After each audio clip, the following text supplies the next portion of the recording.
சசிகலா அவர்கள் புதிய கட்சி ஒன்றை ஆரம்பித்திருக்கிறார். கொடியை அறிமுகம் செய்துவிட்டார், பெயரை பின்பு அறிமுகம் செய்வதாக சொல்லியிருக்கிறார். எப்படி பாக்குறீங்க? அவருடைய அரசியல் வெற்றி பெறுவதற்கான சாத்தியக்கூறு ரொம்ப ரொம்ப கம்மிங்க. அவரால் ஒரு தாக்கத்தை ஏற்படுத்தலாம். அதாவது அவர் சென்டிமெண்ட்ல பேசக்கூடிய சில விஷயங்களை முதுகுல குத்துறாங்க. நான் இவங்களை எடுத்தாந்து உட்கார வச்சுட்டு போனேன், என்னையே கட்சி விட்டு தூக்கி வெளில போட்டாங்க, அந்த சிறைச்சாலையில இருந்து இங்க மாத்திட்டு வர பார்த்தேன், நல்ல வேளை இறைவன் காப்பாத்திட்டாரு, இல்லாட்டி எங்கேயே வச்சு முடிச்சிருப்பாங்க, அவங்க முன்னாடி பேசுறதுக்கு நான் உயிரோடய நீங்க இருந்திருக்க மாட்டேன் அப்படின்னா சொல்றதெல்லாம் எடப்பாடியை பாதிக்கும். அவ்வளவுதான். சென்டிமெண்ட்ல தேர் மே பி சம் கவுண்ட். அது தவிர மற்றபடி அரசியல் ரீதியாக அவரால் எந்த இம்பாக்ட் ஏற்படுத்த முடியாது. அதிமுகவை இந்த அம்மாவால் ஒன்றடைக்க முடியாது. இவங்க ரொம்ப நாள் ஓய்வு எடுத்துட்டாங்க, ரொம்ப நாள் விலகி இருந்துட்டாங்க. இதுக்கு மேல அவங்க உள்ள வந்துட்டு எதையும் செய்யும். இதுதானே கரெக்டான டைம். தேர்தல் காலம், தேர்தல் ஏற்கனவே இருக்கிற தேர்தல் காலத்தை விட்டுட்டு தான் நீங்க ஓடுனீங்க. ஜெயிப்பாங்களான்னு இன்னும் பாக்கலாம். இல்ல அப்படி செய்யறாங்க. நான் ஒதுங்கிக்கிறேன் அப்படின்னாங்க. அதான் ஒதுங்கிக்கிறேன், அவங்க ஜெயிக்கட்டும்னு தான் ஒதுங்கி இருந்தேன். ஆமா ஆமா, ஜெயிக்கல, தோத்துட்டாங்க. உடனே வர வேண்டியதான அரசியலுக்கு ஏன் வரல? இணைப்புக்கான முயற்சியை எடுத்தார்கள், ரொம்ப நாளா கடைசி வரைக்கும் கை கூடல. ஒரு விடயத்தை இவங்க பேச மாட்டேங்கிறாங்க. இவர்களை சிதைத்த பாஜகவை பற்றி இவர்கள் பேச மாட்டேங்கிறாங்க யாருமே. அது டிடிவி தினகரனா இருக்கட்டும், இபிஎஸ் இருக்கட்டும், ஓபிஎஸ் இருக்கட்டும், சசிகலா நடராஜனா இருக்கட்டும், எல்லாருமே அந்த அதிமுகவை ஜெயலலிதா செத்த உடனேயே சிதைச்ச பாஜகவை பற்றி யாருமே பேச மாட்டேங்கிறாங்க. அப்புறம் இந்த அடிமைகளை எப்படி அதிமுகவுடைய தொண்டனோ இல்ல ஓட்டு பேங்க் நம்பும்? சொல்லுங்க பாப்போம். உங்களுக்கு தெரிஞ்சது எனக்கு தெரிஞ்சது இவங்க பேசுறாங்களா? முன்ன சசிகலா அவங்களை யார் கட்சி விட்டு தூக்கி போட சொன்னது? இபிஎஸ் உடைய மூவாது, அமித்ஷாவுடைய மூவாது. தூக்கி போட இவங்க இருக்கிற வரைக்கும் அதிமுக கபலீகரம் பண்ண முடியாது. தூக்கி வெளில போட்டாங்க, 2 பேரும் சேர்ந்து வெளில போட்டாங்க. அதுக்கப்புறம் அவர் தன்னை உயரத்துக்கே ஓபிஎஸ் தூக்கி வெளில போடுறாரு. இதான் நடந்துச்சு. அடுத்தடுத்து அப்புறம் தென்பகுதியில் சசிகலா அவர்களுக்கு இருக்கக்கூடிய அந்த சமூக செல்வாக்கு பொய். அதெல்லாம் சமூக செல்வாக்குன்னா அப்புறம் திமுக ஜெயிச்சது, அப்புறம் ஓபிஎஸ் 2வது இடத்துக்கு வந்தாரு. ஒரு குறிப்பிட்ட பர்சன்டேஜ் இருக்கணும். ஓபிஎஸ் 2வது இடத்துக்கு வந்தது எவ்வளவு ஓட்டு வாங்கி வந்தாரு? சரிதான், 3,41,000 அதிமுக ரெட்டையிலே டெபாசிட் எடுத்தது. ஆனால் அதையும் தாண்டி 1.5 லட்சம் ஓட்டு கூடுதல் நல்ல பெற்ற திமுக ஜெயிக்குது.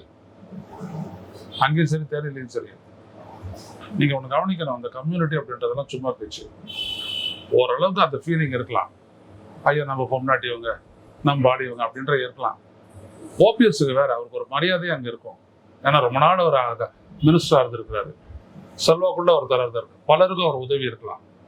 ஒருத்தரும் ஒரு இன்ஃப்ளூயன்ஸா இருந்து அவருக்கு வந்துட்டு பண்ணுவாங்க. ஸோ அவரு எந்த பக்கம் போய் நிற்கிறாரோ அந்த பக்கம் ஓட்டு சாயும். அது வேற கதை. ஆனா சசிகலா அதெல்லாம் அப்படி இருக்க முடியாது. சசிகலா அவர்கள் தனி கட்சி ஆரம்பித்திருப்பதன் மூலம் அதிமுகவுக்கு போகக்கூடிய ஒரு ஓட்டு, ஒரு பர்சன்டேஜ் ஓட்டாவது விலகுமா? இல்ல, அது ஒரு சிக்னிபிகண்டா இருக்காது. இவங்க ரொம்ப நாள் இன்ஆக்டிவா இருந்துட்டாங்க. ஓகே. அப்போ இவங்களை நாடி இருந்தவங்க ஜெயலலிதா தொண்டர்கள் கூட போக மாட்டாங்க. ஜெயலலிதா தொண்டர்கள் தான் அதிமுகவே. அதுதான் அவங்க கூட இல்ல, பேசிக் ஒரு எம்ஜிஆரை பார்த்து வந்தவங்க இருப்பாங்க, அதுக்கு பிறகு சில ஜெயலலிதா அவர்களை பார்த்து வந்தவங்க இருப்பாங்க. அந்த சென்டிமெண்ட்ல அவங்க எல்லாம் நேரம் முடிவெடுக்காத அப்படியே இருந்திருப்பாங்களா? இவங்க பேசாத இருந்த காலகட்டத்தில் அவங்க பேசாத இருந்திருப்பாங்க. இல்ல, அதிமுகவின் தோல்வியை பார்த்து தொய்ந்து போனவர்கள் எடப்பாடி பழனிசாமி அவருடைய தலைமையை பார்த்து ரொம்ப வெக்ஸா இருந்தவங்க. இவங்க கிட்ட வரதுக்கு முன்னாடிதான் எத்தனை கட்சி இருக்குதுன்றத பாருங்க. அந்தாண்ட அம்மா மக்கள் முன்னேற்ற கழகம் இருக்குது, இருக்கா இல்லையா? அப்புறம் இப்ப இவங்களும் பிரிகிறாங்கன்னா இவங்களுக்கு ஒரு பர்சன்டேஜ் வரலாம், மேபி 1 or 2% வரலாம். அது ஒன்றும் ஒரு பெரிய ஒரு சிக்னிபிகண்டா இருக்காது. அவர்கள் சொன்ன குற்றச்சாட்டுகளை எல்லாம் எப்படி பாக்குறீங்க சார்? ஜெயிலே வச்சு என்ன கொலை செய்ய முயற்சி. அதைத்தான் சொல்ல வரேன், இவர் ரொம்ப பாதிக்குன்ற இபிஎஸ். ஏற்கனவே இபிஎஸ் மேல இருக்கக்கூடிய ஒரு பெரிய குற்றச்சாட்டு என்னன்னா, தன்னை எடுத்தாந்து முதலமைச்சரை உட்கார வச்சவங்களே கட்சியை விட்டு தூக்கி வெளில போட்டாங்க அப்படின்றது மக்கள் மத்தியிலேயே வந்துட்டு அது ஒரு பெரிய ஒரு குறையா இருந்துச்சு. அவருக்கு ஒரு குற்றச்சாட்டா இருந்துச்சு. இப்போ இது மேலும் உறுதிப்படும். நான் இவருடைய பேரை கூட உச்சரிக்க எனக்கு வெக்கமா இருக்குது அப்படின்னு சொல்றாங்க இல்லையா? அதெல்லாம் ஒர்க் அவுட் ஆகும். ஆனா அது யாருக்கு சாதகமா போகும்? எங்க ஓட்டு போடுவாங்க? அப்புறம் அவர் வந்துட்டு இந்த அம்மா பார்த்து பசுத்தோல் பொருத்திய புலின்றாரு. யாரு? டிடிவி தினகரன். சரிதான் அந்த குற்றச்சாட்டு. சசிகலா தவிர மற்ற அனைத்து பேரும் பிஜேபியோட சேர்ந்துட்டு அதிமுகவை அழிக்கிறதுக்கு துணை போனாங்க. இதான் உண்மை. சசிகலா நடராஜன் தவிர ஓபிஎஸ், இபிஎஸ், டிடிவி தினகரன் எல்லாருமே பாஜகவோட சேர்த்துக்கிட்டு அதிமுகவை அழிச்சாங்க. இதான் உண்மை. இவர் எப்படி அவங்க சொல்லலாம் குற்றச்சாட்டுல? நீ யாரு? சசிகலா இல்லாத நீ யாரு? மற்றவங்களெல்லாம் விட்டு, மற்றவங்களெல்லாம் ஒரு கட்சி வரலாறு உண்டு. தினகரன் இன்னைக்கு என்ன இருக்கு? சசிகலா அதிமுக சிதைவுக்கு ஏதாவது ஒரு சின்ன விஷயம் செஞ்சாங்களா பாருங்க. எந்த ஒரு எதிர்கருத்துமே சொல்லாத இருந்தாங்க. அது அவங்களுக்கு மைனஸா போயிடுச்சு, அது வேற கதை. ஆனா இவங்களாம் என்ன பண்ணாங்க பாருங்க. பிஜேபி கிட்ட போட்டு கட்சியை விட்டுட்டு இவங்க சொல்றாங்க சசிகலா துரோகிது, யாராவது ஒத்துப்பாங்களா? அதுவும் இன்னும் சிலர்லாம் வந்துட்டு நான் நடந்துட்டு வருது இல்லையே, ஆஃப்டர் ஆல் இந்த அம்மா வந்துட்டு ஜெயலலிதா வீட்டு வேலைக்காரி தானே அப்படின்னாரு ஒருத்தர். யார்? உங்களோட பழைய ஆடு கேசிபி. அதான் நான் சொன்னேன், ஜெயலலிதா உயிரோடு இருக்கும்போது உங்களால் சொல்ல முடியுமா அப்படி ஒரு வார்த்தையை அப்படின்னு சொல்லியிருக்கீங்களான்னு. முதல்ல சசிகலா முன்னாடி நீங்க உட்காந்து இருக்கிறீங்களா சேர் போட்டுன்னு கேட்டாங்க. எல்லாம் மாறி மாறி பேசுறாங்க. இவ்வளவுதான். சும்மா போட்டுட்டு ஆட்டம் போட்டாங்க. அதான் நான் சொன்ன பெரிய ஹெவி வெயிட் எடப்பாடி பழனிசாமி. ஆனா கட்சி மக்கள் மத்தியில ஒரு தலைவராக எமர்ஜ் ஆக முடியல. காரணம் என்ன?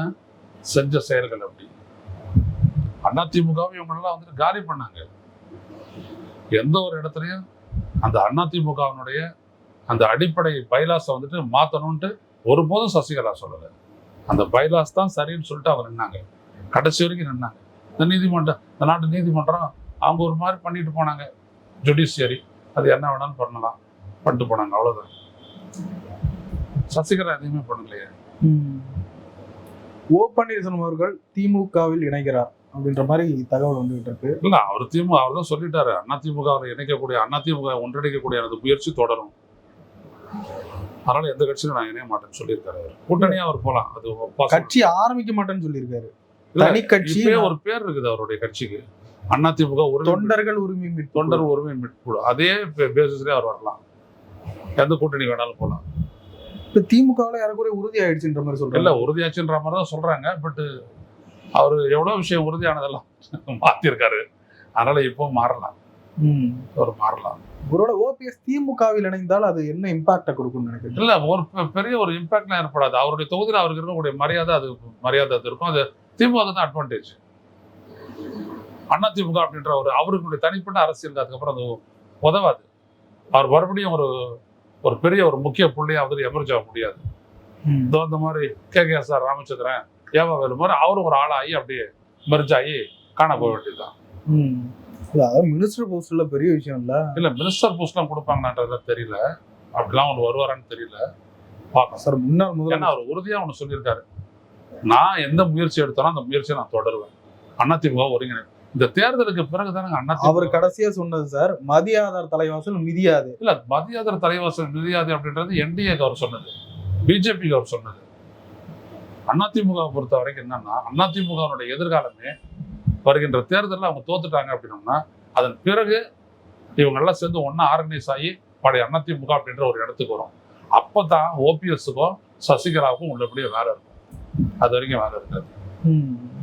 சசிகலாவால் எல்லாரும் இணைக்க முடியும், இப்போதைக்கு முடியாது, எதிர்காலத்தில் முடியும். ஒரு மெகா அணியை அமைப்பேன்னு எடப்பாடி பழனிசாமி சொன்னாரு. இருந்த கூட்டணியில இருந்தவர்களும் போயிட்டாங்க, கட்சியையும் முழுசா ஒருங்கிணைக்கல. எப்படி பாக்குறீங்க அவருடைய ஸ்ட்ராட்டஜி? இல்ல, அவருடைய ஸ்ட்ராட்டஜில வந்துட்டு இருக்கிற ஃபெயிலியர் எங்க என்னன்னா, தன்முனைப்பு. தன்னை எடுத்தாந்துட்டு மையமா வச்சு தன்னை வளர்த்துக்கிட்டு தன்னை பலமானவனா அதிமுக உள்ள மாத்திக்கிட்டாரு.